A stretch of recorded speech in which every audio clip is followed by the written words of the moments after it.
Before I handed over the keys, Greg, Abel, and I sat together for a long time, not in a boardroom, not in front of cameras or shareholders or financial press, just two people who had worked alongside each other for years, talking honestly about what I was passing on and what I hoped he would do with it.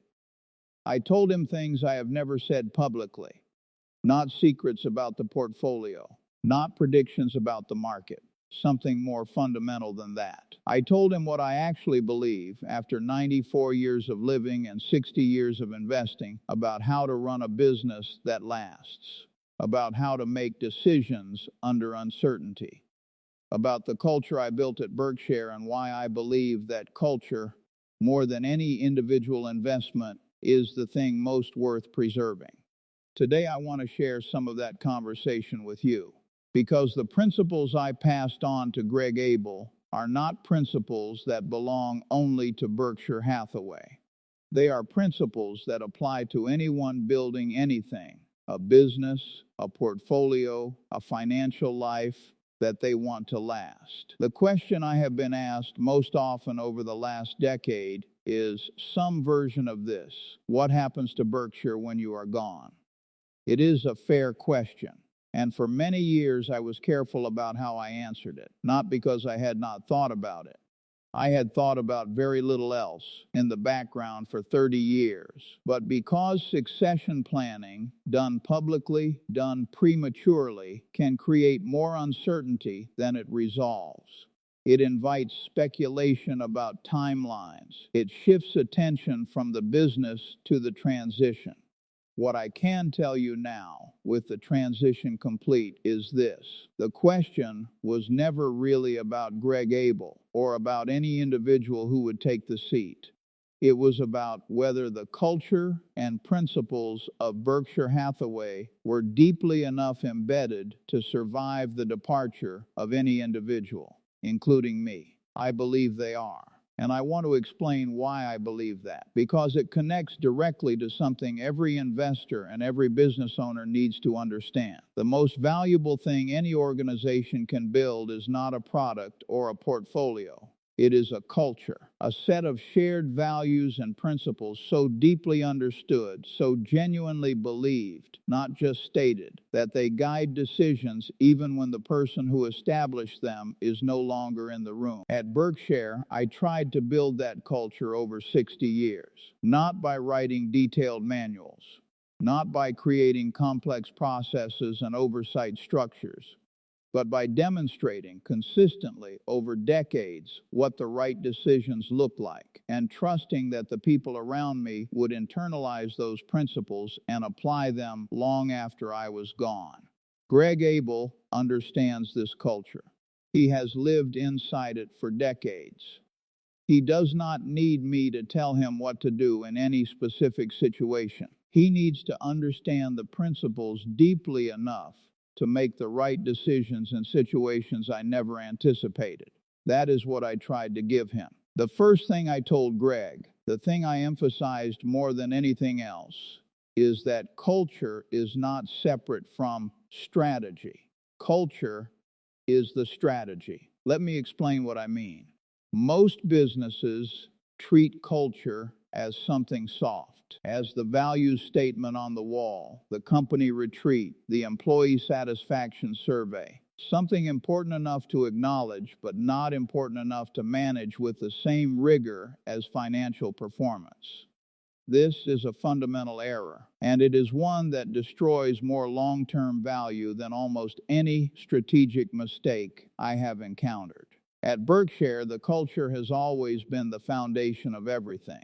The decentralized structure, where we give extraordinary autonomy to the managers of our subsidiary businesses, only works because of the culture.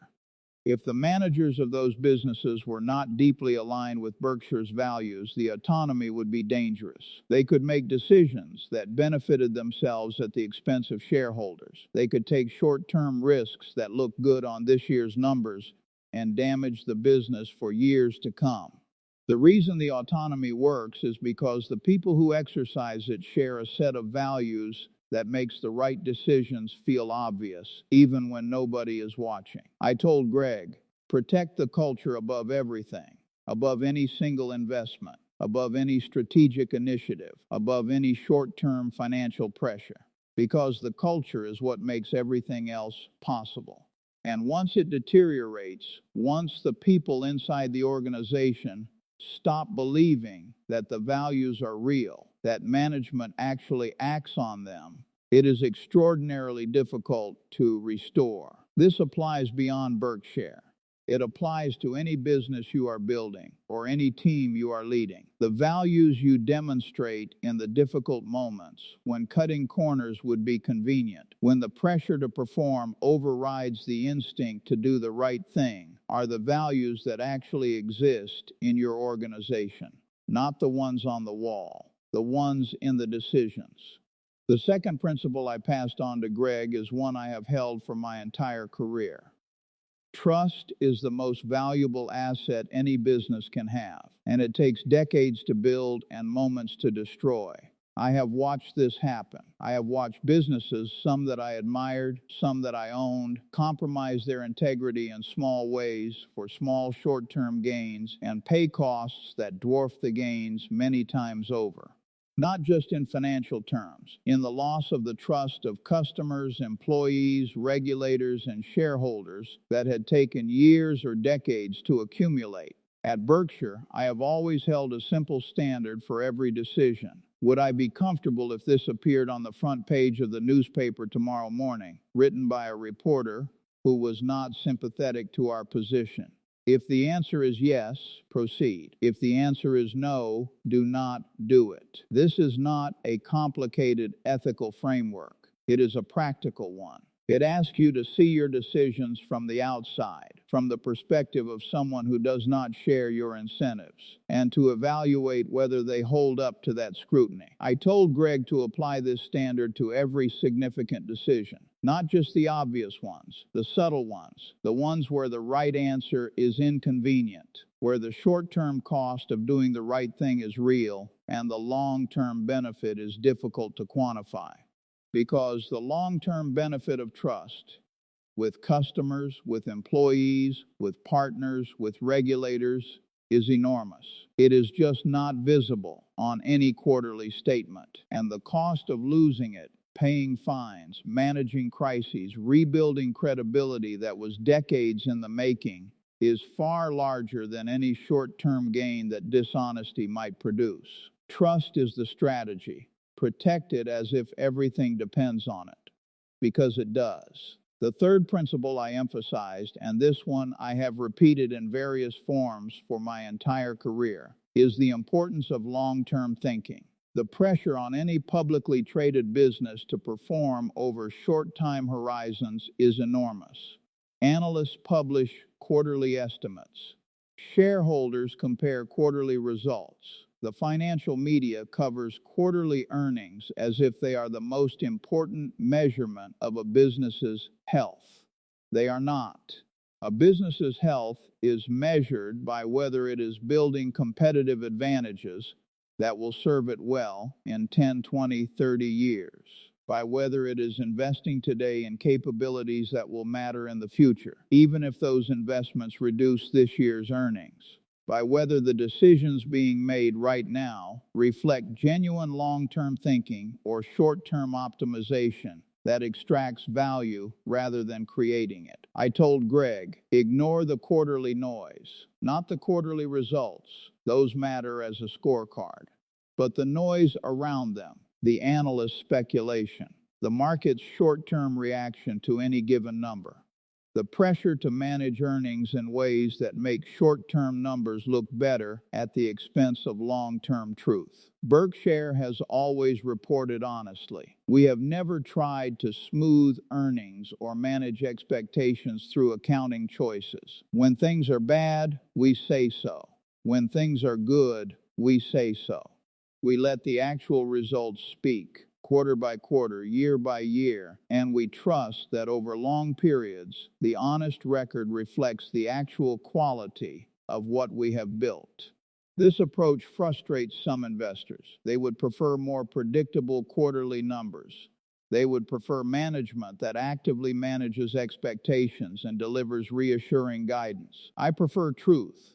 And I have found over 60 years that truth, delivered consistently without spin, builds exactly the kind of trust with shareholders that makes everything else easier. I told Greg to maintain this standard, to report what is real, to explain what is happening honestly, even when the explanation is uncomfortable, and to trust that the investors who belong at Berkshire, the ones who understand the long-term approach and share the long-term orientation, will respond well to that honesty. Beyond the specific principles, there is something larger I hope Greg will protect, something harder to articulate, but no less real. It is the spirit of what Berkshire has always tried to be. A place where integrity is not a policy, but a genuine characteristic of the people who work there. Where managers are trusted and given real autonomy, not because oversight is bad, but because trust, properly placed, produces better decisions than monitoring ever will. Where shareholders are treated as partners, real people who have entrusted us with their savings, rather than as an abstract audience to be managed.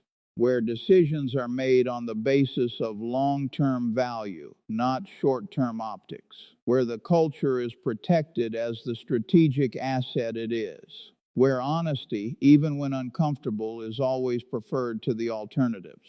I built this over 60 years. Imperfectly, I have made mistakes, and some of them were significant, but consistently enough that the culture has taken root in the organization in a way that I believe will survive my departure. Greg Abel is a good man with sound values and genuine intelligence. He has lived inside this culture long enough to have internalized what it means. He does not need to be told what to do in any specific situation. He needs to keep asking the same questions I have always asked. Is this right? Is this honest? Does this serve our shareholders and our partners well over the long term? Would I be comfortable if this was on the front page tomorrow? If he keeps asking those questions, Berkshire will be fine. Not because Greg Abel is Warren Buffett, but because the questions are more important than the person asking them. I want to bring this back to you, because everything I told Greg Abel applies in scaled down form to the financial decisions any individual makes. The principle of culture applies to your own financial habits. The values you consistently demonstrate in your spending, saving, and investing decisions become the culture of your financial life. If you consistently spend before you save, consistently take on debt for things that do not generate value, consistently react emotionally to short-term market movements, that becomes your culture. And it produces predictable results. If you consistently invest before you spend, consistently avoid destructive debt, consistently think about financial decisions in terms of their long-term consequences rather than their immediate appeal, that becomes your culture too. And it produces equally predictable results, better ones. The principle of trust applies to your relationship with yourself. Every time you make a commitment to save a certain amount, to hold an investment through a downturn, to follow a financial plan, and then break that commitment because the short-term pressure feels too great, you erode your own trust in yourself, and the next commitment becomes harder to keep. Every time you follow through, especially when it is inconvenient, you build a track record with yourself. You demonstrate that your commitments mean something. And over time, that internal credibility becomes one of your greatest financial assets. And the principle of long-term thinking applies above all else. The financial decisions that are hardest in the short term, investing when you would rather spend, holding when you would rather sell, saying no when yes feels more comfortable, are almost always the ones that produce the most value over time. Think in decades. In every financial decision you make, ask yourself, how will I feel about this in 10 years? In 20? In 30? The answer to that question, more often than not, will tell you what to do today. Greg Abel is sitting in that corner office now. He has his own style, his own instincts, his own ways of seeing problems and building solutions. He does not need to be me, and I would not want him to try. What I hope he carries forward is not my personality or my specific investment preferences. It is the principles, the culture, the commitment to honesty, to long-term thinking, to treating the people who trust Berkshire with genuine respect and genuine care. Those things, if he protects them, will matter more than any individual investment decision he makes. They are the foundation on which everything else is built. And they are available to anyone, not just to Greg Abel, not just to the managers of Berkshire's subsidiaries, but to anyone building a financial life, a business, or anything else worth building. Culture, trust, long-term thinking. Those are the keys I handed over, and those are the keys I am offering to you today. If today's video gave you something worth thinking about, please subscribe to this channel. Every week, one clear idea about money and the principles that build lasting wealth. Leave a comment and tell me which of the three principles, culture, trust, or long-term thinking, is the one you most need to strengthen in your own financial life. I read every one. The best foundations are built quietly over a long time by